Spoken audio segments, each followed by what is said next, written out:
Okay, so now we come to the main challenge, um, implementation locking in a collaborative environment. So what do we have? We have a shared object that we have to all interact with, right? We all know how to have shared objects, shared models. We know how to create a shared IAM model. We know how to create a shared editor model. This is just another shared object, okay? And that's shared among multiple users. Okay? So we saw it's an abstract data type with release and lock methods. Okay? That's like having add and delete methods in your IAM tool. So all of the theory and architectures and implementation concepts we've learned to do those models, to share those models, we could apply to locking too, the locking model also. Okay. So we already know how to share an object, and we know there are two ways to share objects. Okay. One is that the object is centralized, and the other is that the object is replicated.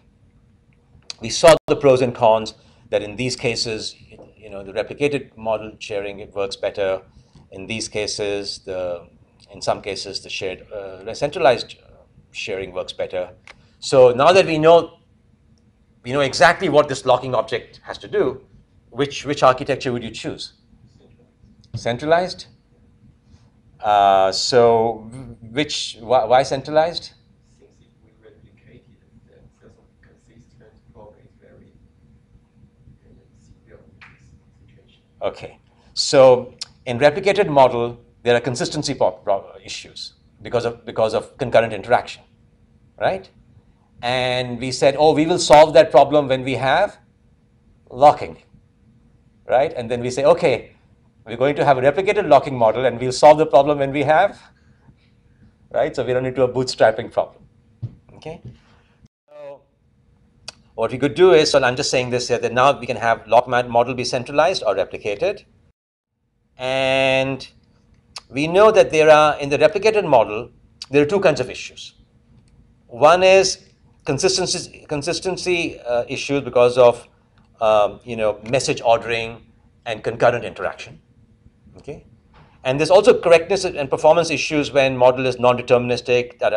Okay, so we know that the locking semantics is not non-deterministic. It's not that we are flipping a coin. Okay, we will honor the first request first. Okay, it'll be a queue. We are not going to access the file system. We are going to, we might keep the information persistent, but the data need to be persistent. The lock model, that lock doesn't have to be persistent. Okay? Ultimately, the shared object should be durable. The lock information, if it needs to be to implement the semantics correctly, yes, fault tolerance, you might do it, but inherently it doesn't have to be. Okay. There's no side effects. It's not as if you're sending mail and printing checks. Okay, so we know these problems don't occur, but these problems occur, so we run into a recursive problem. Okay, and so we give up on the replicated model totally. So if you go and say distributed systems, and I want to study distributed systems, you'll get a lot of textbooks, lots of textbooks. Okay, and they're all trying to have their cake and eat it too. How to have replicated objects be consistent without locking. That means locking is just one piece of information that has to be kept consistent among replicas. Okay. Anybody heard of any buzzwords or terms that have to do with this kind of consistency, especially your security guys?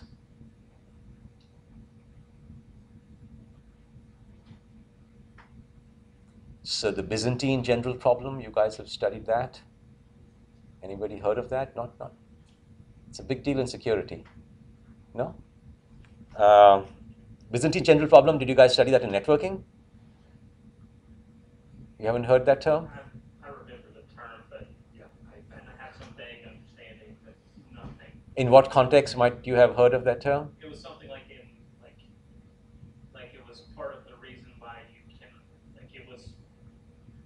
I was reading a paper about why you have to always, it was just extrapolating the halting problem to distributed processing. Distributed processing.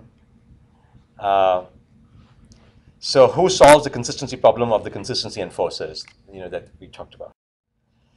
So this is called the distributed consensus problem.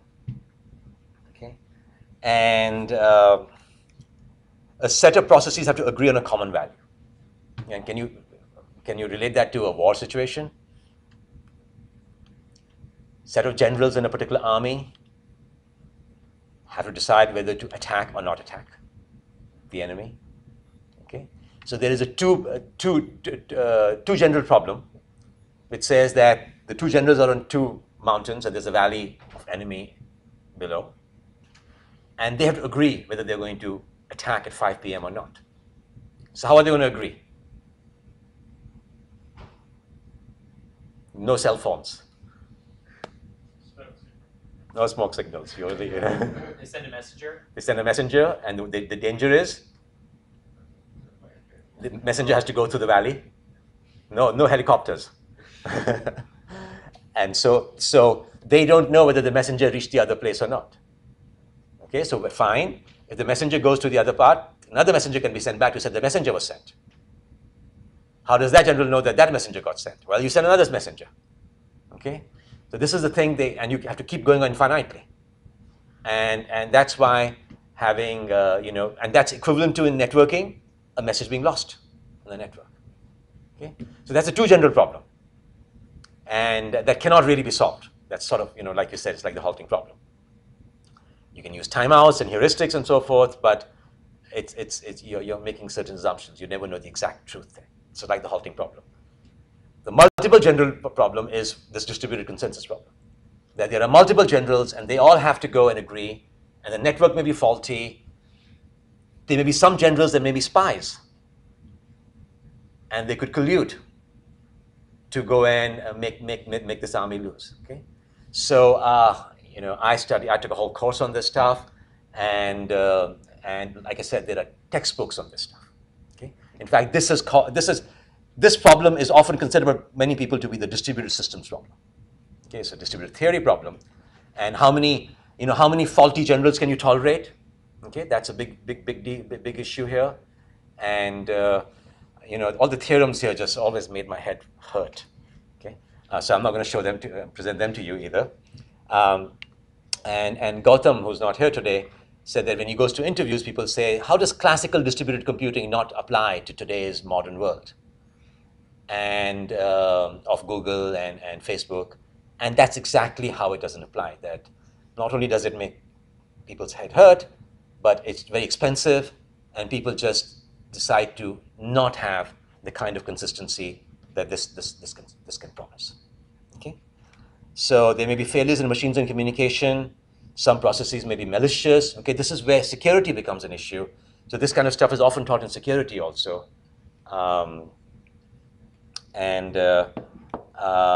There's anybody heard of the two-phase commit algorithm? Okay, so you now know the term. Okay, that solves certain kinds of failures, and it's a classic solution, and that is the solution that people don't employ today because two-phase just indicates that there's two rounds of communication, and these actually do involve some kind of centralization. They're all replicated systems, but one of them becomes a leader, and then requests go through the leader. So there is some centralization here. Okay, and this is not to be confused with two-phase locking, which I will talk about. Okay, but we're going to ignore these solutions. But I want to indicate to you these solutions exist, and they're expensive, and you at least know the context in which the two-phase commit is supposed to work. Okay, so this is not to say that we just always have to have a centralized architecture. It'll just be more convenient. Okay, and the centralized architecture does mirror what happens here because there's a leader. Okay, in our centralized architecture, we'll have a fixed leader. Here, I believe you can have the leader be elected, and the leader fails, some other process can become leader. I mean, people can have. This is where the people who like to think hard enjoy, because there's just so many problems that can occur here, and this is such a this is the problem that captures your imagination, right? I mean, multiple parties want to agree on a certain value in a war. That may be the situation, and in a computer scenario, this may also be a practical situation. Okay, so we'll simply use the centralized cache solution, assuming no faults. Okay, so faults is something we're not going to look into. Okay, so we do have an algorithm for centralized models, and you guys studied this for your exam. And the whole idea is that whenever there is a UI, there's a model in interactor. In our case, now the model is a locking object, and the interactor is basically sending lock requests and release requests and check requests, saying whether I can do this operation or not. Okay. So we'll just consider, ignore the last part, just ignore the release and grant request right now. So we go in, we either doing a release or a grant request. The cache doesn't go in, give an answer at this point. The cache says this is a right operation, so let me go and send it to the model to a centralized location. Okay. And so model cache is a proxy that forwards the write, which in this case is a lock or release operation, without changing its data, right? And lock model goes and sends back whatever it wrote, and the lock cache goes and caches that value and returns the result back. Okay. So read operations where you just have to check the lock. Okay, now we can talk about that. We'll just go ask the local model. They don't have to go to the centralized guy. Okay. Happy with this? Not too hard, your assignment? You just go and make one of your processes, say Alice, or the first one or a fixed one, be the master, and have all the other slaves forward request to the master. Okay, so your lock models will be replicated, including an Alice, and there'll also be a centralized model at one location, which could be again at Alice, and all slaves will go and contact the master. Okay, and just to see how this works, let's look at some examples. So let's say that the cache has user 2 have the lock. Okay, so all the caches say the user 2 has the lock. Okay. Now, user 1 says, I'd like a lock. And do we have to go to the centralized guy at this point? So we just go and say, no. Actually, I shouldn't have an arrow back. In all my other slides, if you don't have the lock, you don't get an arrow back. Okay, so no callback is given back. Okay, so I'll try to delete this. Okay, the lock is free. It says lock at this point. Go there. It says, oh, I'm free. I'm giving user 1 the lock, sending the message to user 1. User 1 knows it's locked, and now they get a positive callback saying, you got the lock. Right?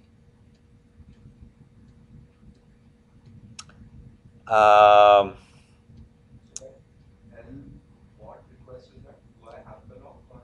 It's a request for lock, and an arrow back saying you got the lock. Okay, so in the previous slide, I had that arrow going back. I'll try to remember to delete it. Okay. So this is always going to work then. We have a centralized guy that's mediating the lock requests. We have the caches. Any problems you guys see? Well, the lock will also later not make use. Oh, good. So it goes to everybody. Happy? By the way, why did we send this here to keep our caches up to date. Also, we want to send this information of awareness. Okay, so I'm implying awareness in this throughout my lecture.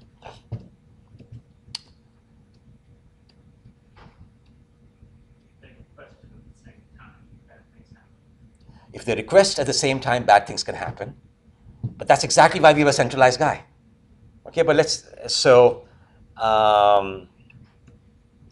messages take time to travel. So let's go and see. Oh, let's also go and see how the free request works. So it's locked by I1. He says free. Okay, we are going to go and forward the request, and it got freed. Send the request back. It's free. We can send back again this arrow. I don't, has funny semantics. It could just say that I should probably delete this arrow. But anyway, this is, it's just telling you that it got freed, and the other side's got freed. Okay, so we see how it's working now, finally. So the question is, can we have some issues? Centralized system, all the caches are consistent. Any of you guys taken an architecture course with multiple processors? You have? Undergraduate class? Yeah, does 411 count? I don't know what they teach there exactly. But did you guys deal with multiprocessors there? No. So can you imagine why I'm bringing multiple processors here? We're talking of caching. Cache resides in each processor, right? And the cache, and there's a memory. That is the central location. And each processor has its own cache. Each processor can be executing separate threads, which is like each process here executing autonomously. It's a very similar situation. And if you had done multiple processors with caches, you might have heard of a problem. Cache coherence problem. So can you imagine that problem occurring here? And what would that mean?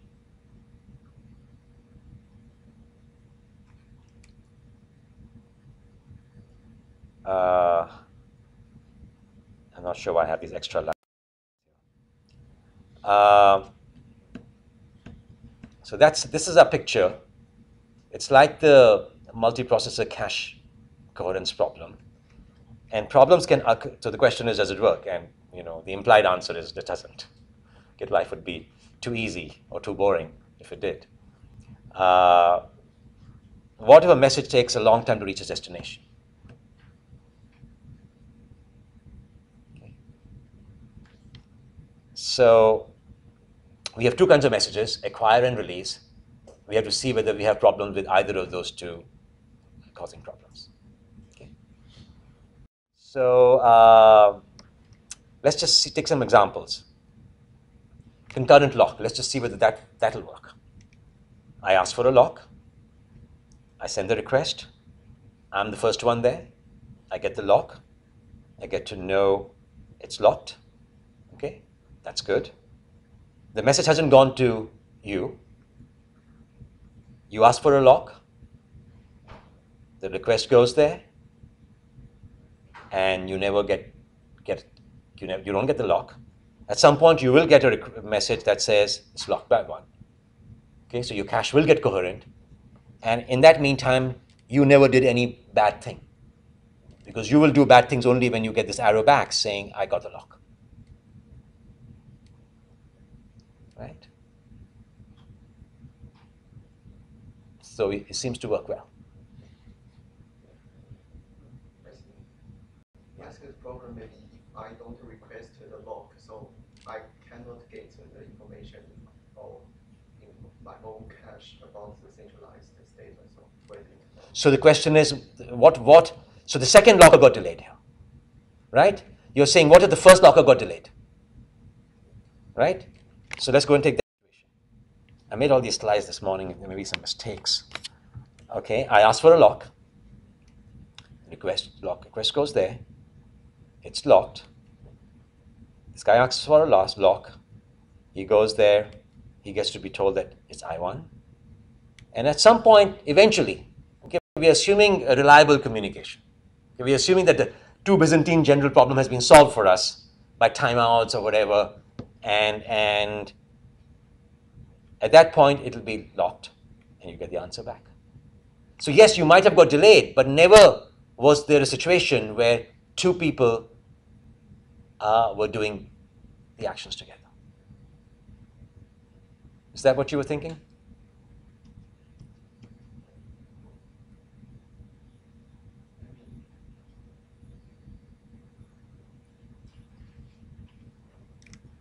See, at most, one cache will make transition from free to locked. If it was free, only one of the caches, at most one. It's possible that for a long, long time, no cache will say locked. And of course, if messages did get lost, you'll just wait. You're never going to do bad things. I mean, given sufficient delay on one side and then interaction frequency on the other, one person never gets to act. Yeah, one person, it may be that nobody acts, but two people won't act. That may not be good user interface design. You might want tickle locks. You might want all those things in this respect, for this reason. But our caches are coherent in the sense that for a while they were not coherent, but the application is such that the lack of coherence doesn't cause any problems. It is true that for a while, the caches were not the same. They were not instantaneously the same thing. So maybe this is not as bad as the architecture problem. Okay, because we're using a special thing, locking. It's not just we're writing to arbitrary memory, which is a much harder problem, doing arbitrary things. Is there any situation that the client should read the log status? Yeah. The client, whenever the client has to go and do a write, the client checks the lock status. Oh. If it's not locked, the client can't do the operation. And the fact is that in the interim, when it was not locked, it just said free meant that, look, you don't have the lock. So the client could never do an operation because it said you don't have the lock. Only when it says you have the lock will you do the operation. Okay, so this guy can't do the operation because somebody else has the lock. This guy can do the operation because he has the lock.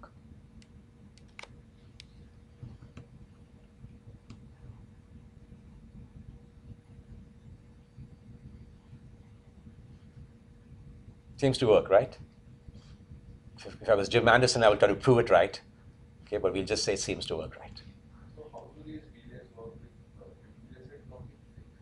Implicit locking is just a lock request being generated for you. No difference. You did a write. It sends a request, and what would happen then is the callback would then do the write later. Okay, but in our case, when we do the in the demo, that operation is just ignored. Then. Okay, you press the click, and if you don't get the lock, nothing happens. The click is. If you remember my demo, I tried to click and never could I move the cursor. That operation was just ignored.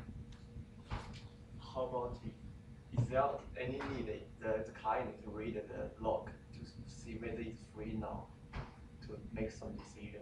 I mean. Okay, that's a good point. That for a while the cache was incoherent, and could the client make a wrong decision? If the client sees the lock free, okay, what is displayed on the user on the screen may be misleading. Okay, that for a while there's latency. That what I see on the screen is not what you see on the screen. But that we've tolerated. I mean, that's part of life, right? So the user is assumed the user knows that if it's free right now, it may not be free later, and the user just sees things a little behind times. But the question is, could the user go and make a change that is inconsistent with the semantics? Okay, and even seeing the stain. If imagine we have read locks also. In that case, what the application will do is will just black out the information, and so you can't even see till you've got the read lock. So the question is, could the user do something bad? And the wait is just longer, that's all. So maybe the problem isn't as yeah. Nick? Okay, so let's say we're using implicit locking, and I start to make an edit on my application, and so I request a lock, and get denied. So yeah. So the system has to decide what to do with all the changes that I've made. No, but you don't get to make any change. You press some key. Let's say you go and try to move the object. You don't get the lock, nothing happens. Okay. Your operation is just ignored. Right, oh, right, because the local cache of the model is not updated until we get a response from the centralized model. Right. So that key that we pressed or something that we did is ignored. Yes, ignored. That key, exactly. That's what's going to happen in implicit locking. Now, if you've gone and typed in a string in your IM message and you check the lock at return time, okay, then that string is never added to the model. So the model, we are trying to keep the models consistent, and it is possible that some work in the interactor will go waste. Okay, but at least the models are consistent, and the user knows that his string was not accepted. Okay, and when you're doing dragging, it's going to the model immediately, and so the dragging will be just stopped. Basically, the model will not become inconsistent. And the interactor is always a function of the model, so the interactor will eventually, your history will never change. Your buffer changed, but the history never changed. Your return key is essentially being ignored. That's what's really happening. So maybe the problem is not, I was scaring you too much. Okay, so all you guys think it works. I think it works. This part works, so we'll declare it working. Okay? But this is the basic intuition. If I was to prove a theorem, I will say that this is how I will prove the theorem. That at most one cache will make transition from free to locked, so we won't have the problem of multiple caches doing it. Okay? And exactly one cache will do it as long as all messages are received. There's another operation also. There's a free operation also.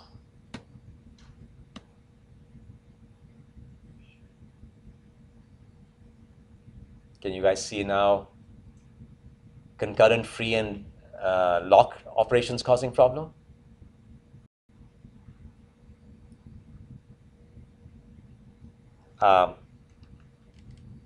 Looks like this slide has issues.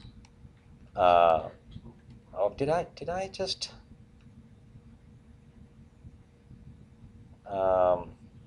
Let's just get out of this. Let's correct this. Oh, okay, just assume that this is all, everybody's locked as I1 right now. I hope my animations work here. Assume this is all I1.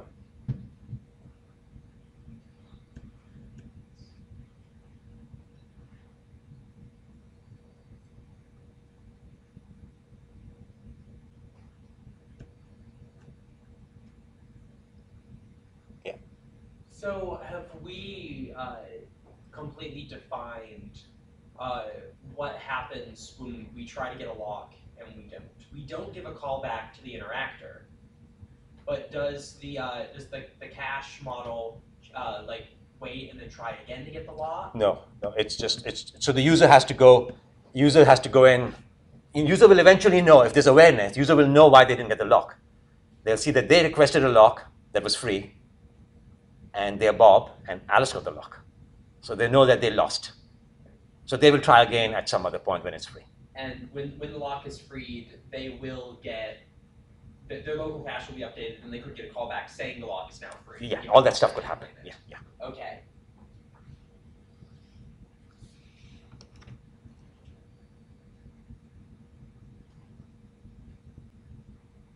So it's locked, and one of them is going to free. Okay, so there's going to be a free operation. So Alice is going to free, whatever. The first I1 is going to free. That free has to go travel the network. At the same time, a lock request could occur from another user. Now, can you see delays affecting? Yeah, how? The I1 free the lock one, and the centralized will notify the other user of the. But this time, actually, the same centralized model has changed from the other user don't know. So Which other user? I1 or I2? I2 don't know the locker one is actually free. So that's if okay. You request it. He requests it, but if he requests it, it'll be denied immediately. Yeah.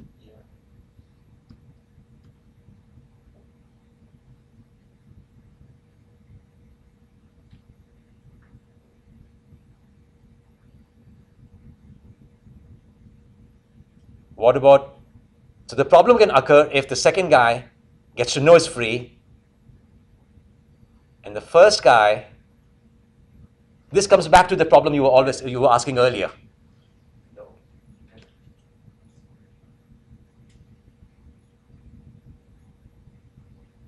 So when he frees the lock, is the lock immediately freed here? When you do a write here, is the write immediately made to the cache? It's a proxy. It makes the operation on the centralized guy first and gets back the current state. Now can you go along this and see what could happen? Bad things could happen?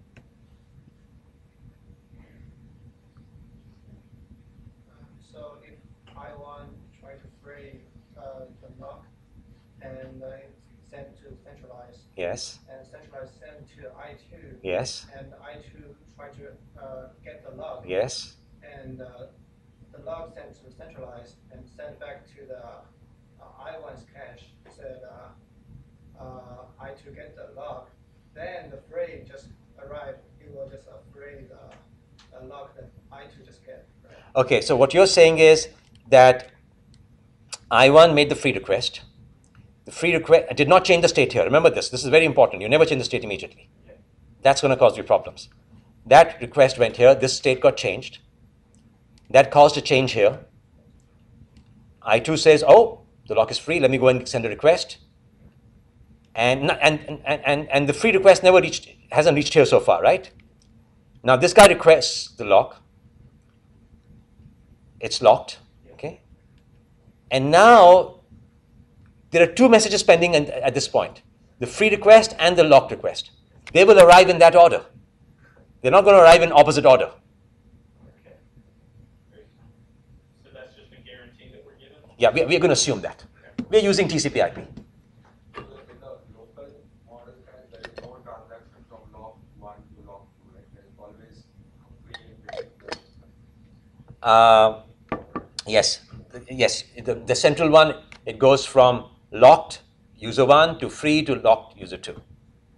I think we have to be careful how we implement the center, because let's say that we decide that when the lock is freed, the center sends a notification to each cache. Yes. But it does so synchronously. It blocks until it gets some sort of response from each cache, which is a bad way to do it. Yeah. Or it could be a bad way to do it.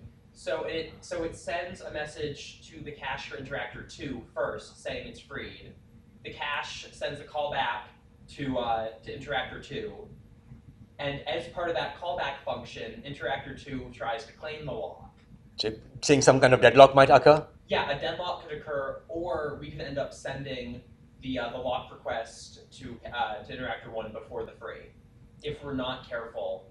If we decide to do everything synchronously and we're not careful with the order in which things are done. Okay, actually, if you do everything synchronously, the chances of things getting out of order are lower, because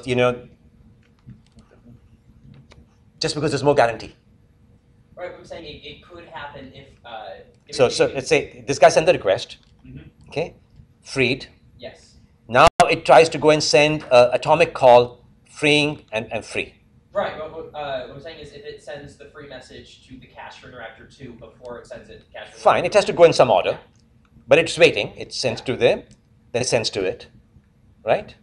No, because then when if we're using like RMI, so we send the free to the cache for Interactor 2, Right. which then calls a callback Fine. to Interactor 2. Right. Callback to Interactor 2. Interactor 2 in that callback method claim the lock. Claims the lock. That message is now sent here. That message will be processed after the previous message. After the previous message. So all its effects will also happen after the previous message. But by the way, this is called deadlocks, and that's why I've made that all our calls asynchronous, and you really easily get into deadlocks like this when you have synchronous method calls.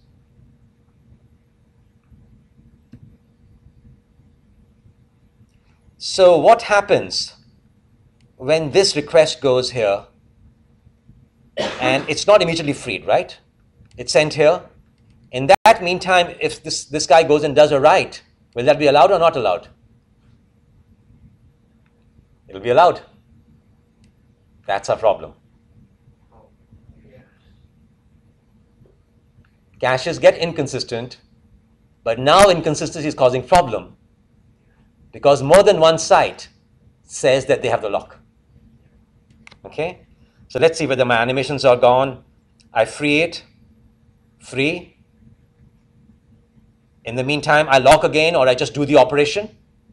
Okay? And you say, oh yeah, you know, your lock request is kind of stupid. You already have the lock.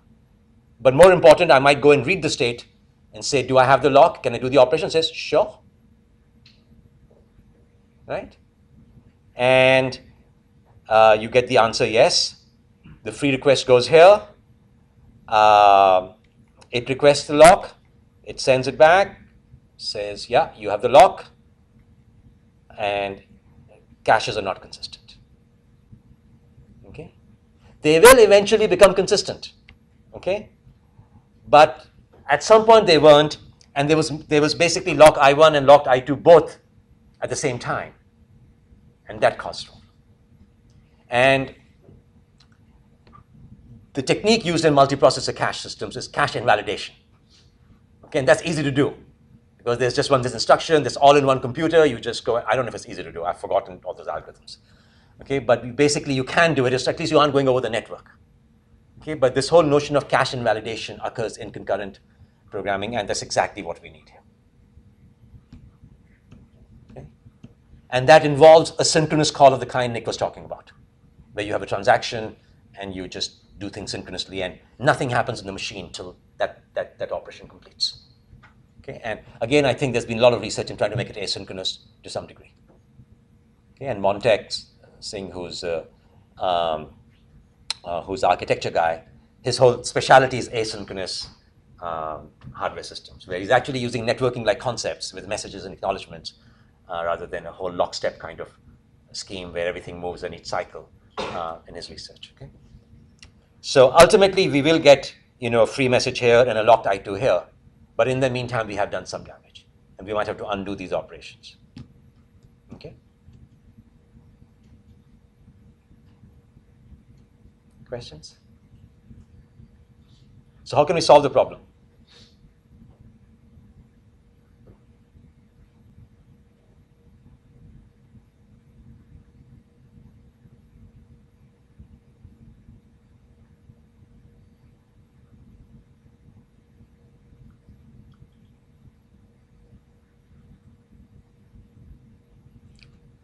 What was the problem? Yeah, Nick?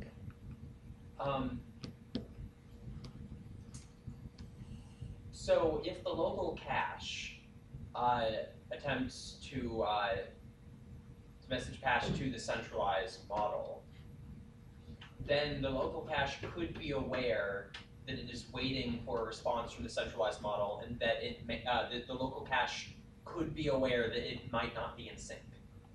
So the local cache could be aware that it's not in sync. And when request to lock comes here, it says, oh, I've got a pending request.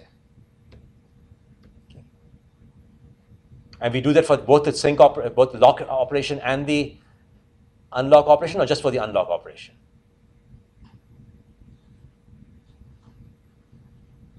For the lock operation, we didn't have any problem because it was free. So we do this only for the unlock operation. And how could we remember this? We could just go and indicate that we know that we freed. Free operation will always succeed. So we don't follow this proxy semantics any longer. For the free operation, we immediately go and say it's freed. We invalidate the cache. That's what it really means. It's saying that, that it's like cache invalidation. That immediately, the moment the free operation occurs, we go and say you're free, we don't have the lock, and then we send the request to the other party. Okay? And then we won't have this problem. We're using application semantics here. We're not using complicated synchronous algorithms here. We're just using that's the question I'm posing here. How can we use application semantics for more concurrency? Okay. And what we do is this guy goes and says free. Says, okay, I'll free it immediately.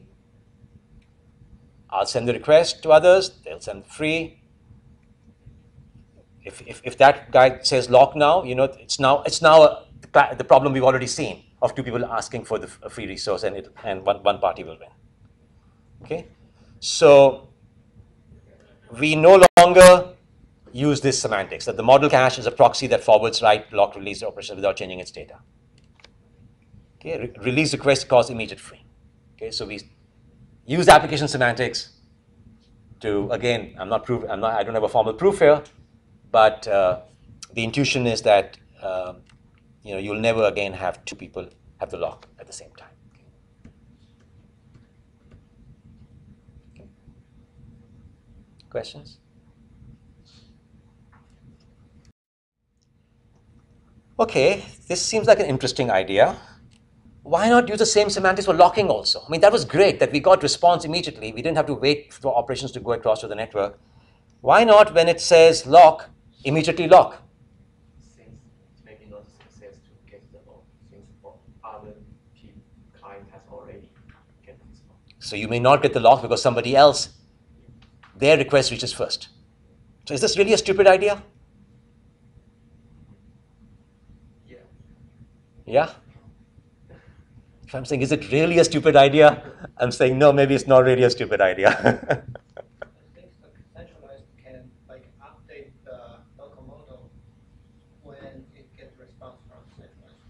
So That's what we were doing earlier. Earlier, we were updating the local model when it got a response back. Here, I'm saying, it's free right now. Just say it's locked.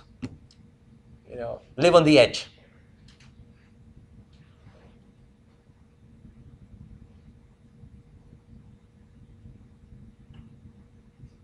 So what would happen? At some point, we'll get to know that we shouldn't have had the lock, right?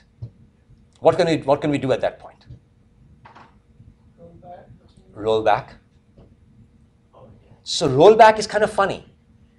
The whole idea of locking is to avoid rollback. Okay, there's optimistic transactions and pessimistic transactions. Pessimistic means we don't live on the edge. We assume things will go bad, and that's very good when things go bad a lot. And we will lock before we do anything. So there's no rollback. Now it's kind of funny. We are having locking, but we are rolling back, but the rollback is very small. At the rate at which I type is very slow. The rate at which the communication goes to the network across the network is fast. So maybe we've typed 2 or 3 characters, moved the diagram a little bit, and we get to we can then roll back. So there's a kind of locking that a guy called Greenberg at Canada invented called optimistic locking, which is kind of an oxymoron, but it does mean exactly that. Or if we don't roll back, what do? I made an airline reservation, you made an airline reservation, give a coupon, right? Live on the edge and say, in your terms of agreement, say that you're not guaranteed, okay? And if something bad happens, we'll do something good for you and you'll be happy, and if you aren't happy, tough, okay? But at least your airline reservation system is going fast, okay? And you're living optimistically. So again, Gautam is not here today, but Gautam was asking me, where do people, how do things change? Things change in this way. You just say, I'll take the consequences. I'll have weak consistency. I'll have eventual consistency. Eventually, all the caches will be consistent. I guarantee you that. In the meantime, if something bad happens, we'll compensate. We'll live with that. We'll say, oops, as Google Drive will tell you. Google will tell you if it couldn't succeed in an operation. Oops, something went bad. Okay, and hopefully that doesn't happen very often. And hopefully we're not sending things to Mars, and something really bad is going to happen. This is just, you're editing a document and sending it to publication. So it's not so bad, I think. Okay. So, the problem is that we can have this situation, but eventually they'll all agree on one lock. One person's getting the lock. Okay. So weak eventual consistency, you pay the price. Okay. There is a price and you pay it. And optimistic locks, you undo changes if lock request denied. And this is kind of tricky. Yeah? I actually thought of doing an assignment, giving you guys an optimistic locking assignment. And then I started implementing it and I said, nah, I think this is going to be complicated. Yeah. Does it mean that we find this, actually we not successfully get the lock, so we need to undo the operations? Undo. Does it mean undo the right operation? You have to undo undo the set of operations that you did. You have to keep a log. And it becomes even more complicated Because here you are, and I'll show you later in slides, but you requested the lock, and you didn't get the lock, but you kept typing. Now, should your changes go to other people? Not immediately. When should those changes go? The callback says, yeah, you put out. Okay, so when you get the lock, that is, so you buffer your changes and don't tell the world about yours. Otherwise, they also have to undo. Bigger headache. Okay, so you asked for the lock, you were not given the lock, but you did your changes. In that meantime, what if new changes come? Should they be applied to your buffer?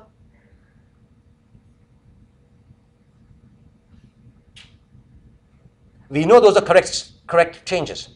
We know those changes were done as a result of a correct lock grant. So if other message comes, so just undo what I have did. Undo what I did? Yeah, and then get that message. Okay, but if I might get the lock. Since the message comes, so others have already gotten the lock. Doesn't necessarily mean that. Supposing I'm coloring the object and you're moving the object. They may commute. When they commute, it's okay to do them concurrently. Nick? Oh, no, I was going to say that, yeah, getting messages from other people implies that they have the lock. But I think, yeah, either they commute, in which case, if we're dealing with different locks, yes. And if they commute, then there shouldn't be any inconsistency introduced by incorporating the messages we're receiving into our model. And if they don't commute, that means that someone else has the lock that we're trying to get, and so our local model undoes our changes and it says that we don't have the lock. Exactly. So we keep those changes, and we they're going to be replayed either way. They'll be either replayed with our changes if we get the lock, or without our changes if we don't get the lock. Okay, so this is why it got complicated, and I said, this is something good to study in class, but maybe a little too laborious to implement. Okay, but I did think about doing this assignment. Also, this was at the end of summer, and I was running out of time to do the assignment myself. So I said, okay, if I can't do it before the end of summer, you guys don't do it either. Okay. So you may have received changes from others, must undo non-last changes or block them. So the trouble is that you can't put them in your buffer. If you put them in your buffer, then your changes and their changes get all put in the same undo log, and it becomes complicated because you may want to undo your changes but not their changes, and their changes may not be the last changes. Your changes may not be the last changes. And you can undoing the last changes is the correct thing to do. Undoing something from the middle is difficult. Okay, it's not correct. So others may have seen changes, so must do distributed undo if changes are sent. If you send the changes across, then we have to do a distributed undo, which is a complicated thing. So this is what's going on here. This, or at least part of what's going on, is reflected in this picture. So you take up operation O and put it in undo log. Okay, so you said drag O, you put drag O in an undo log. Okay, send permission to perform operation and defer performing received operations. Okay. So you send the lock request. In the meantime, you got some action, color O. You go and put it in your log request and receive log request. Now, supposing you get a log denial, okay, you go and undo that change, undo from the log. And I'm not showing this to you, but now you have to perform the deferred received actions. Okay, if you get the lock, then you don't undo. You perform the received operations on top of your operations, and they will commute. Okay, if your locking semantics is working correctly. Okay? Better response time. Okay. So we know now architecture. We have an algorithm and an architecture. We do have a cache. And it forwards a lock operation without changing its data. And it forwards a release request after changing its data. Okay, so we've changed our semantics a little bit. Okay, and we know our distributed architecture. There's another architecture we have to talk about, which is the single user architecture also. Okay, and there's interactor talking to the local model, right? the local model is doing the model things, should it also behave like a cache? Should it also do concurrency control?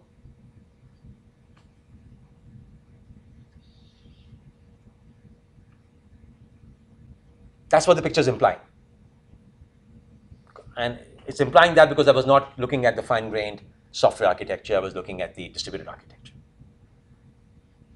But the very fact that I'm asking this question implies that there must be something wrong with doing both model things and concurrency control. And why might you want to separate them out? Should your IAM model know about concurrency control?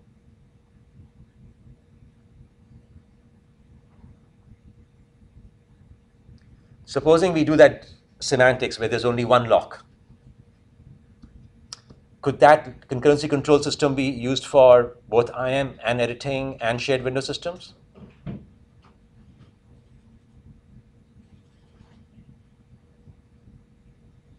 Was there any application-specific semantics in our model, our concurrency control semantics? Just a lock release. So why do we not want to put things together into one object? Because of separation of concerns. What if one thing can change? If you take two pieces of functionality and put them all in one object, and one can change without the other, then you have to go and muck around with that model and copy that model and change the part that needs to change and keep the other part unchanged.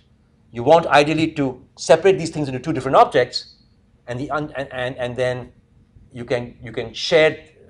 A single class can define the shared functionality among two different applications, between two different applications. So we would really, really like the locking semantics and locking implementation to be different from the locking model to be a separate object than the regular model, right? Just as the model and interactor are separate, the interactor is an observer of the model. We want now a concurrency control model to have some relationship with the actual model, the interactive model, right? So, single user pattern, put locking semantics in model, may have more than one kind of concurrency controller also. I said that we can have a concurrency controller be shared among multiple models. I can have a single model have different concurrency controllers. We can have optimistic locking, pessimistic locking. We may just have no locking, right? And I'm saying they're controllers. They're basically, what are they doing? They're saying, yes, you can do this operation, or you can't do this operation. And you may want to unite this all with a bigger concept of a controller, not just different concurrency controllers, but you might have different controllers. There may be an access controller, a concurrency controller, and we'd like to be able to have some common interface to describe both.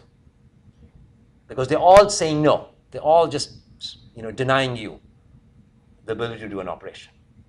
So can we capture that somehow? Okay. And can you guys see what kind of object we need here based on the hint I provide in my slide? So we have models and we have their observers. And these observers tend to be interactors, but there could be other objects also. You could have other models be observers. And what do we need now? These controllers are essentially, so with observer, once you've done an operation, you go and notify all of them about the operation. And what do you need now? An object that. So write method is going to be executed in the model. Observers see its effect after it's made. And we need controllers, VETOERs, and they're going to be doing what? Check the lock status. Okay, think access control and concurrency control both.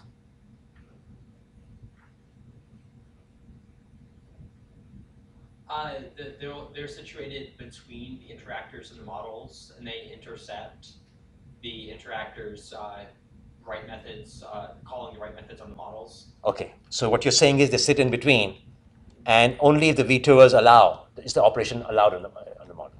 Yes. So the interactor has to know about the VETOER also. Another alternative is that the operation goes to the model. The model has so far two tasks to do: perform the operation and inform observers. The model, just as it has one or more, the trouble with that is that each interactor would have to know about all the VETOERs possible, unless you sort of kind of put a proxy in between. That's a model proxy. So what we'll do instead is just have a bunch of VETOERs, and when an operation is made here, requested is made here, we don't inform the observers. We go and do what? Check with the first VETOER, yes or no. If it says yes, check with the second VETOER, keep going along the chain. If all of them say yes, then we perform the operation, and then we inform the interactors. It's like what you said logically. It's basically allowing the each VETOER to not know about the other VETOERs, or about the interactors, and the interactors to be independent of the VETOERs. Have you guys seen this concept, VETOER? Heard the term? It's actually a standard term, or it's at least become a standard. So observer, again, just to sort of emphasize this, that an observer registers itself with an observable and gets to know about all the operations that are occurring. Okay? And every time an operation occurs, that information is sent to all the registered observers. Okay? After event processing. VETOERs, again, they register themselves with the VETOERable. Okay? So our model is both an observable and a VETOERable. And again, they get information about the operation. But now the information returned back also saying, do I allow you or not? That the notification what happened was one way. Okay, it could be done in a separate thread. Now it's a synchronous operation with some value returned, and so that's the VETOER. And VETOER is checked with before event processing done. Okay, and there is some feedback from the VETOER to the VETOER. Okay, so like an observer, VETOER can register with an object, and this is just and Java Beans comes with the standard VETOER interface. Okay, that's what you're going to use in your assignment. Okay, and I'll stop at this point because we run out of time. But if you really want to start your assignment, before Wednesday, I'll write it down today, and you have, if you're willing to look up this particular VETOER interface, you basically have the architecture you need. Okay, but we'll spend some more time on Wednesday to do this. Okay. So last time we were looking at how to. We looked at the distributed. We had already seen the distributed architecture. Okay, that we were going to have a cache that had the state of a central model object, and the next issue was how does that cache fit into our model interactor design pattern? Okay. And the simple answer is that the cache is in the model, and if the cache is in the model, then the model knows too much about cache semantics. It knows about cache semantics, it knows about concurrency control, it knows about control in general, and it'll be nice if the model is fairly independent of these concerns. Okay, so because and it's not just nice. It's not just a subjective thing. You can argue that that should be the case because if two pieces of functionality are independent, then they should be in separate objects. Okay, because one can change without the other, and we can change the concurrency controller without changing the model. Okay, and vice versa. So we looked at the notion of a VETOER, and just as you have an observer of a model, you can have a VETOER of a model, and logically things go to the VETOER before they go to the model in the sense that if the VETOER says no, the model doesn't make any change. Okay, but that would mean that every observer would have to know about every VETOER, and that makes addition of these components more difficult. So things will go through the model, but the model, before making any change, will check with its registered VETOERs, and if any VETOER says no, it won't make the change. Okay, so just as observers get registered with the model, VETOERs get registered with the model. Okay, so that's what this is saying. And Java Beans, as it turns out, independently, sorry, I say independently because I thought of this pattern on my own and implemented it, and then I saw that Java Beans also has that. Okay, so we're just going to use the Java Beans pattern. Now, I don't know what the motivation for Java Beans pattern is. I thought of the word they might have used, and I used it, and I found it. But we'll see that the pattern, is something. So it is invented in the context of beans. Okay, way back I told you guys to look at property change events. They weren't exactly used in your project, but at least they gave you a sense of what observer pattern might work. Give you a concrete sense of how an observer pattern works. And I thought you might need them based on the extra credit you do. And that pattern had the notion of a property change event. Okay, it's an event that has the property name, the old value of the property, and the new value of the property. Okay, and that property change event is being used also in the VETOER. Okay, and just as you have property change listener, you have a VETOERable change listener. Okay, which is given the event, and the property change event was a void method that didn't throw any exception. It just observed. It couldn't affect what the model was doing. It was just a passive observer. This particular method, if it doesn't like that change, will throw a property veto exception, which is an exception thrown by Java, defined by Java Beans. Okay, so that's how you veto. You throw an exception. You like the idea? No? Why not? I don't like it when exceptions aren't exceptional. Okay. So you don't like it when exceptions are not exceptional. And Gosling, when he wrote his book, he said, exceptions should be exceptional. Okay, we should be error. And vetoing is something you expect. I mean, if somebody else has a lock, it's not as if your program is crashing. It's not as if there was an error. It's just that it's temporarily unavailable. Again, I don't know why they provided this interface. Okay, I just looked for the interface, so I'm maybe using it in a way they didn't intend to. Okay, the one I defined had a Boolean, okay, which makes more sense to me. But I didn't want to just give you a non-standard interface. It's nice to work with standard interface. At least you learn about this interface. Okay. So vetoing is not an exception. Okay, and better return a Boolean value. But we'll use it. Okay. We use a lot of things in Java that aren't nicely done, and it's okay. If you want to only focus on doing things nicely, you just don't do anything, right? So those who do, Those who, well, no, I'm missing things. Sorry. There's the don't let the perfect be the enemy of the good enough. Oh, I like that. Those don't let the perfect be the enemy of the good enough. I like that. Foolish consistency is the hobgoblin of little minds. I like all. Yeah, great. There's an Indian phrase I was thinking of, which says, I'll translate it. And how many of you know Hindi? You guys do. So I'll say it in Urdu first. You should know. Do you know Urdu? No, I understand it. Okay. So it goes, गिरते हैं शाह सवार ही मैदान जंग में वो तुफ्र क्या करेगा जो घुटनों के बल चलता है. Okay, so it translates into, it's only the great riders who fall in the battlefield. The guy who walks on his knees is not going to fall, right? So you make mistakes when you do. So anyway, we're going to use this.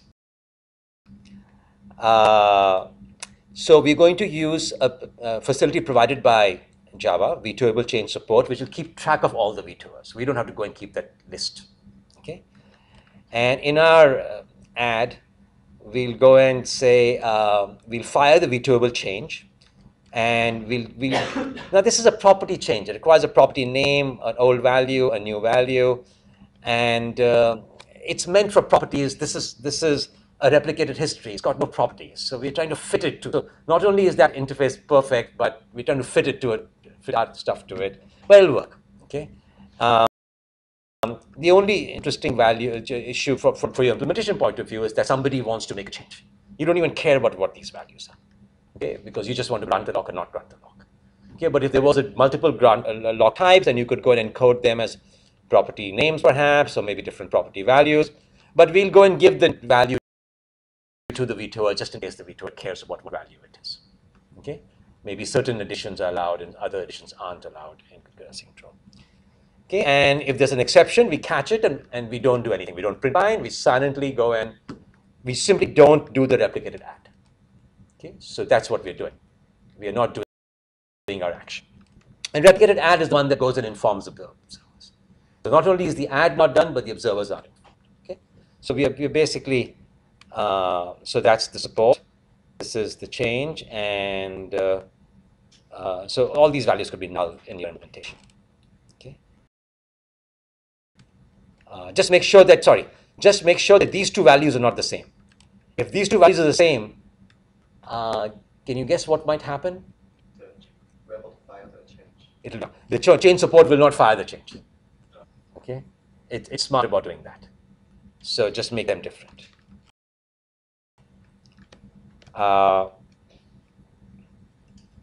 Okay, so this is where the actual action and observation. Okay, but that's not what you're doing actually. You're not. I mean, you can. That's one of the extra credits is to take your concurrency controller and apply it to both assignment 2 and assignment 3. Okay, so extra credit is something where the fruits become higher and higher.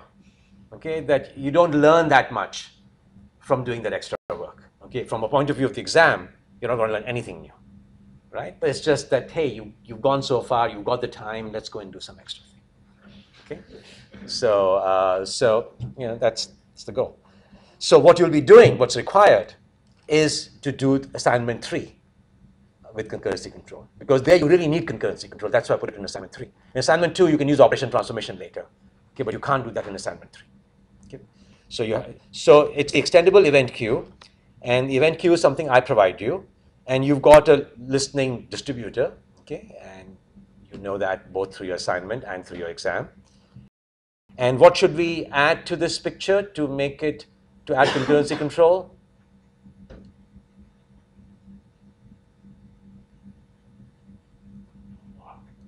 A lock, and lock is what you have to provide. And we want to disallow the user from making any action if the lock isn't there. So how will you exactly disallow that? You'll write some module that has to interface with these components. If the listener into the distributor was used by other clients, then the lock will not allow the event to Propagate. Yeah. If you're saying that if it's being sent, if there's a lock and the extendable event queue fires an event, then the distributor should not send it across, right? Should the local user be able to make the change? So what should exactly happen? You should not be able to edit them. Yeah, so how should I change this picture? Could we suppress the events by, does extendable AWT event queue support implementing veto listener? That's what we need. Okay, so we need this module to do that. Okay, so there has to be an input controller that you guys can put, and extendable event queue will go and first check with any VETOERs. If the VETOERs say no, it will not dispatch the event even to its frames. Okay, so that's semantics built into it, and all you have to do is say yes or no. And if it's no, it won't even go here. So you don't have to go and put any flags here to say that there's a lock. This is the only lock control. Okay, and this could be an access controller also. And if we have time, the way I'm thinking right now, the way things will go is that we will do we will have at least a week or two between the time that you're ready to do operation transformation, and which means I finished the lecture on operation transformation, and you'll have about 2 weeks after that to do the assignment. So in that 2 weeks, I can do anything I want, not constrained by the assignments, okay, which is a great freedom, and might do access control at that point. Okay?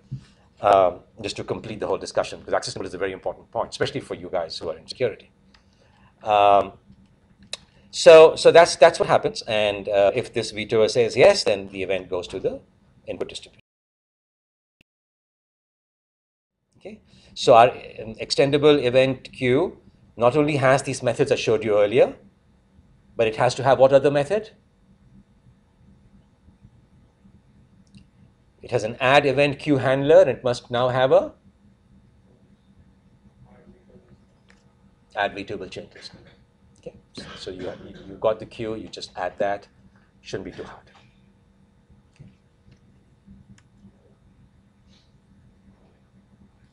Okay, so I don't know what I forget what property name I put in there. I'm pretty sure for the old value I give null. Okay, and for the new value I just give the AWT event in case you need it in your VETOER, but you really won't. Okay, so we've got now two architectures. Okay, we've got this architecture which is distributed architecture, which says that there's a central model and a cache. Okay, and then we have this picture here that at each process, so this tells you how different processes in these ovals talk to each other. Okay, it tells you a little bit about the design pattern being used here. We know there's an interactor. And now, and in here is a design pattern of what's happening inside this oval. And it says there's a VETOERable and a VETOER. Okay, and the VETOER registers with the VETOERable, and the VETOERable sends the operation to the VETOER and gets a return value back, or gets an exception back. Can we put these two architectures together now and come up with an algorithm? So, okay, let's just come up on our own.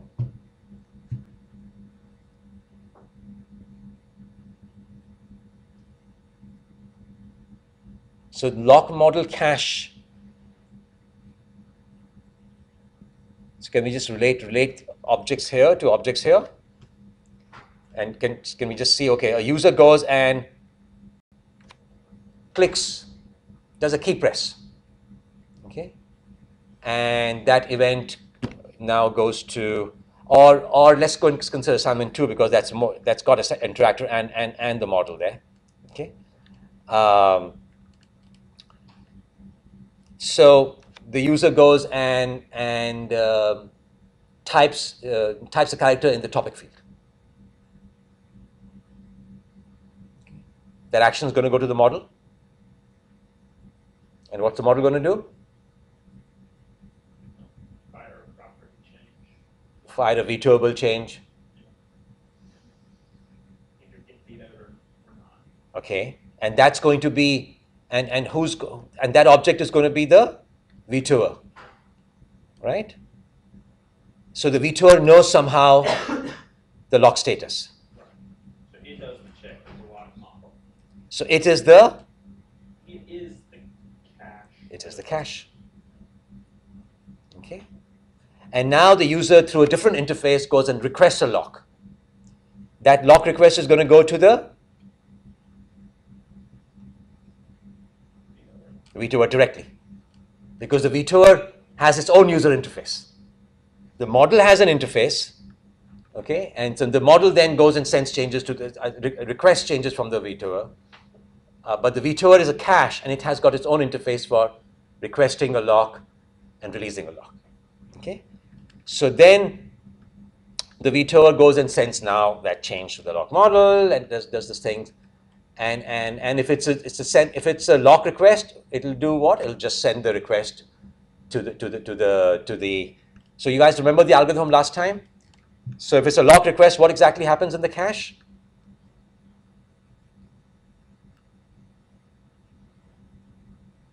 Send to the central model and get response to see if it can get the lock or not, and update the cache. Okay, so it goes and makes no change to its state, sends the request to the model. If it's granted that request, a message will come back to it saying you got it, or you'll get a message saying somebody else got it. You will get some message after that, okay? Because you will not send the request if it's locked. If it's locked already, you won't send the request. If it's free, you will send the request. Okay. So if things got locked between the time between the time that you got the message,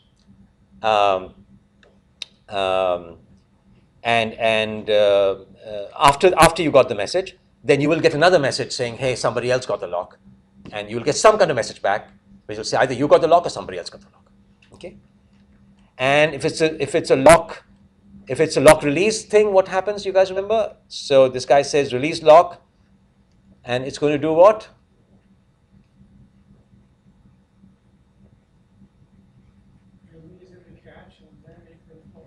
Release the cache and then forward. To releasing the cache means you invalidate the cache so that any subsequent write is vetoed. Okay?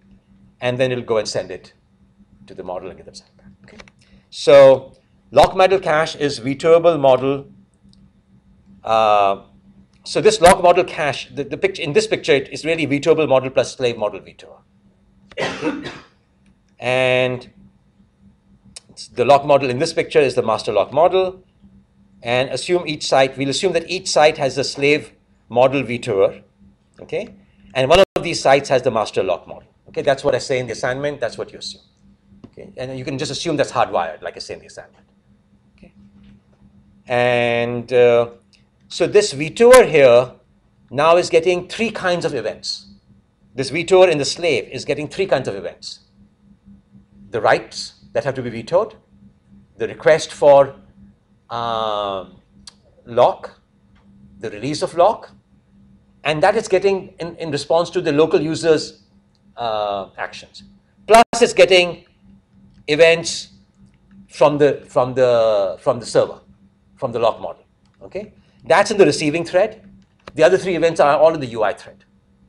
Okay? The UI went in, if you're thinking there's an interactor, the UI went and did an action that was a write, and in the same thread it's vetoed, or the user went and released the lock or asked for the lock. That's also happening in the UI thread. So there are 3 kinds of actions in the UI thread, and then there's 2 actions in the receiving thread. One of which is that I received the lock, that a lock grant was given, or a lock release happened. So there are many conditions here. Okay, our algorithm is not going to be as simple as before. Each slave has multiple cases, and the master itself is getting all various kinds of requests. Okay, so let's go in. So there are 3 relevant user operations: write, lock, and release. So let's go and look at the algorithm now. Okay, so slave UI thread, it's behaving as now a vetoer. Okay, that means somebody did the action, and it has to veto or not to veto. Okay, so for each vetoable write received from the local user, what should it do?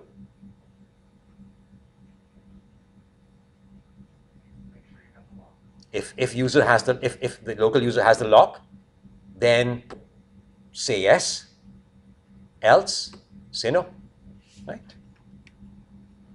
So if not get lock you, then please throw, and these are names of traceables that you have to use. I hope this is consistent with what I have. I kept changing these things.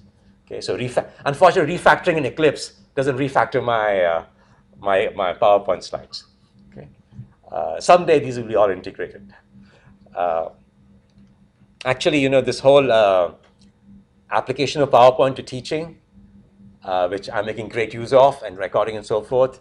So I sold this idea to a friend of mine in Microsoft who is working very hard on this, and hopefully we're going to see much better support, especially on the surface, where, you know, I should be able to draw things here, overlay things here, record them also, and so that should happen.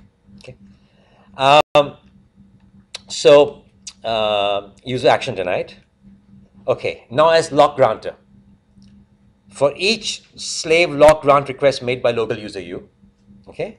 So the local user says, and this means that this request was made here, that I want the lock. Okay, what should it do? If not locked, send the request, right? If it's locked, just say no. Okay, you can't ask for the lock. If it's not locked, send. Now, why do you think I say to all?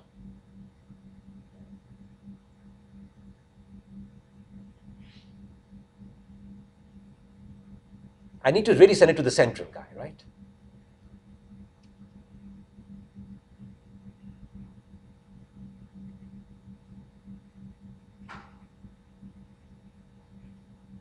Would you want to know as an end user that somebody else wants a lock?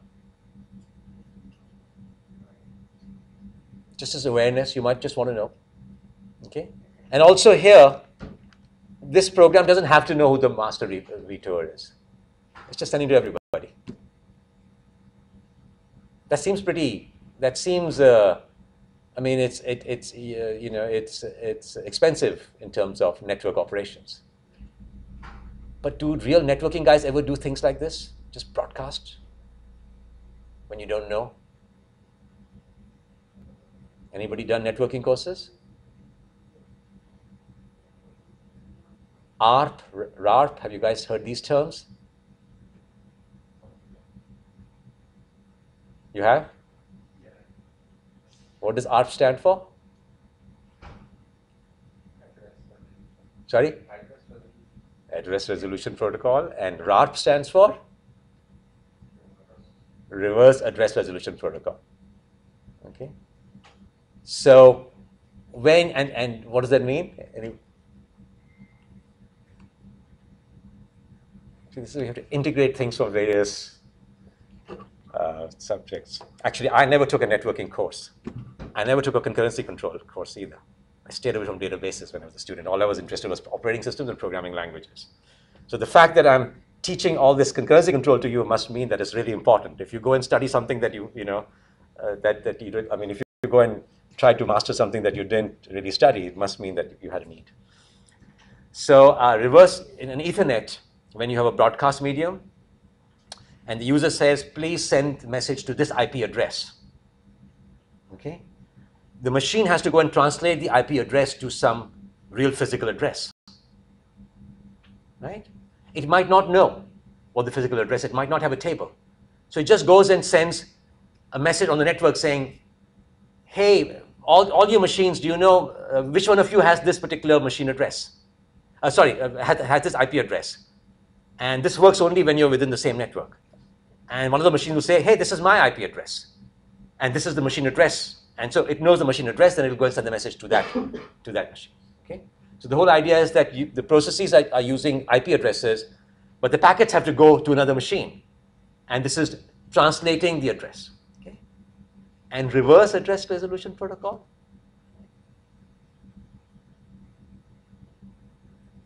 Yeah. Does it go the other way around, where we have a machine address, we want to know an IP address? So we want to, the machine, when it comes up, it says, I don't know my IP address. I know my machine address, but I don't know my IP address because I don't have a disk. I don't have any storage. So hey, anybody out there, in particular some server, do you know my IP address? It says, yeah, this is your IP address. So it knows this IP address, and later when there's an ARP message that's broadcast, it can say, yeah, I'm that person. Okay? So that's kind of what's happening here. But a broadcast on a broadcast medium is cheap. Okay, this is a broadcast across the internet. So this may be expensive. So if you really want to be efficient, you'll go and know who the master is and send it to the master. Okay, this one's just saying to all, and we figure out that one of the people, the collaborators, is the master.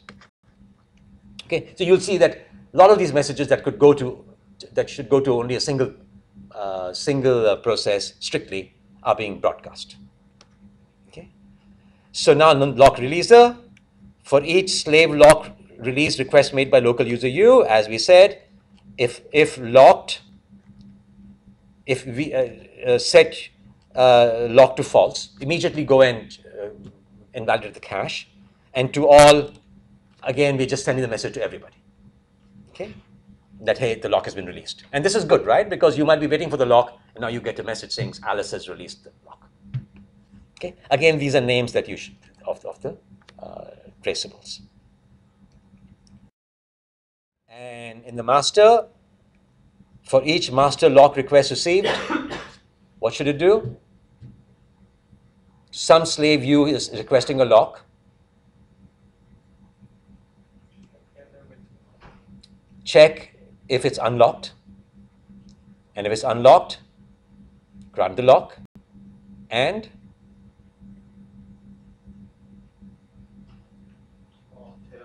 to all. Okay? If it's, yeah, including the local guy. it has to tell its local slave also, right? So to all, this to all is important. Okay.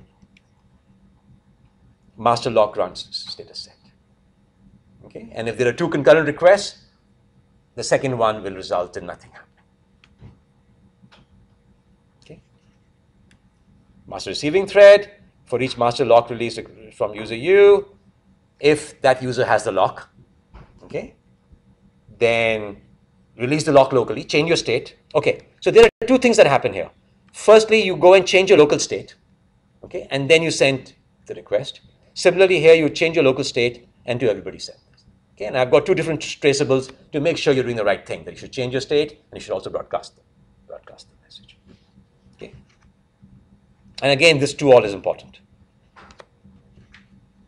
In fact, I didn't have all correctly implemented or not at all implemented till I went to the concurrency control assignment. Then I said, oh, I really need to all right, at this point. Okay. And now there's another party. Now we have to worry about the receiving threads in the slave. So it can receive, for each slave lock grant received to. So we are going to receive some notification about a lock grant. Okay.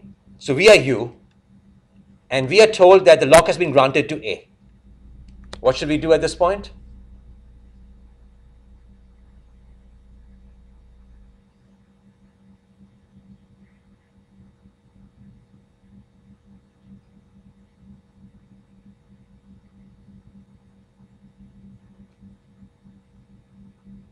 Any data structures that have to be changed?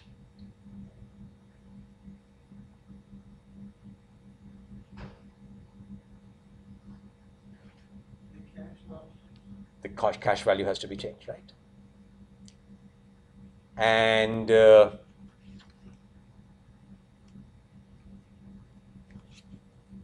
if we are that person, okay, then let's just go and throw a traceable saying that this is I got my lock, okay, and you might throw a little message saying, hey, the lock you had asked for has been granted. The VETOER, there may be a blocking request, so we're going to go and do that, okay. I don't know if I actually added chain data structure. So I guess what you could keep at the slave is only one Boolean value. Do I have the lock or not? I don't have to keep the whole status. Okay, so I think I'm assuming that here. So if it's not me, I just don't worry about changing the status. It's not me. Okay. So maybe the algorithm should change. So I forget what I actually did. Okay, I suspect I kept the whole kept who also has the lock. Okay, and if you're doing that, we should update a cache also. But certainly we should go and say that we have the lock now. Okay, otherwise it can either be we have the lock or we don't have the lock, or it can be who has the lock, including nobody. Okay, so you can do it either way, and this one assumes that we keep the minimum information at the cache. Okay, and you can provide some awareness. And for each slave lock release received,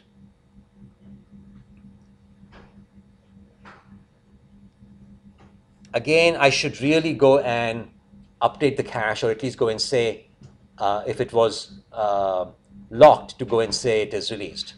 Okay, so I don't have a traceable there, but you can provide awareness also.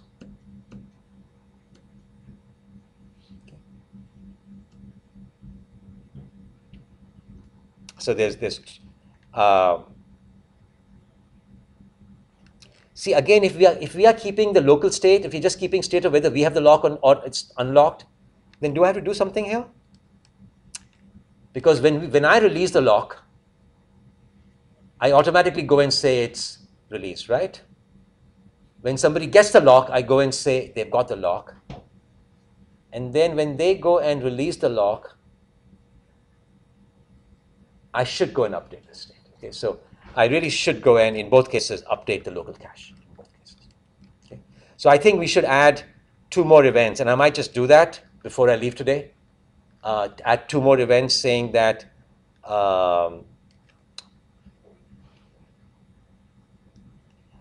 Or actually, you know what I'm thinking? I'm thinking that the updates happen here. That's what I'm thinking. That this is an indication of the fact that you updated the state also. Okay?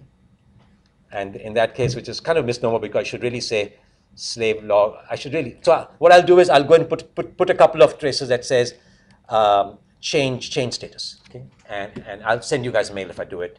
And if I do it, I'll put it in track changes. Let me think a little bit more about it because this might just say I've received it. I might not take any action. So the fact that I took an action, I should really have another traceable to be consistent. Okay? And these traceables are meant to keep you guys also in line in your algorithm and not make any silly mistakes. Okay. Okay. Questions? Anybody confused with this?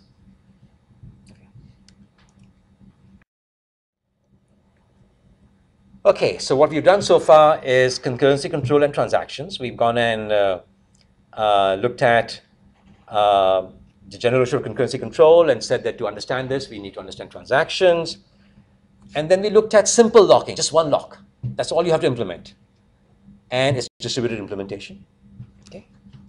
So we've done this. And what's left? Multiple locks. Right? Maybe they raise some issues that single locks don't raise. Okay. Maybe multiple lock types.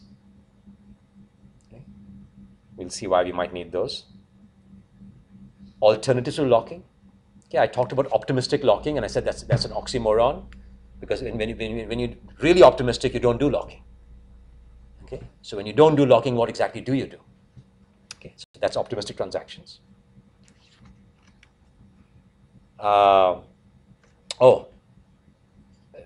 Also programmer-defined locks. Okay, that's interesting. As a programming language person, you know, what if you define a new ADT? Do you have to change your transaction implementation, or can you use the existing transaction implementation? And if you use the existing transaction implementation, what are the costs of doing so? Okay, so we're going to look at that. There's some work that's been done for queues that I'll be looking into. And I kept talking about nested transaction. I kept saying, oh, you know, we're not going to consider them. But twice or thrice I mentioned them here, which means they're relevant to what we're talking about. Okay, so I added some nested transaction slides yesterday also. Okay, so that's the plan. And hopefully between today and next Monday, we'll be able to finish concurrency. Okay, and this is really important stuff. I mean, you know, when you think of cloud computing, it's all kinds of concurrency issues are going to arise there, and that's, you know, considered a hot area. Okay, that's what a lot of companies are betting on. I don't know how they'll make money out of it, but maybe they'll find a way.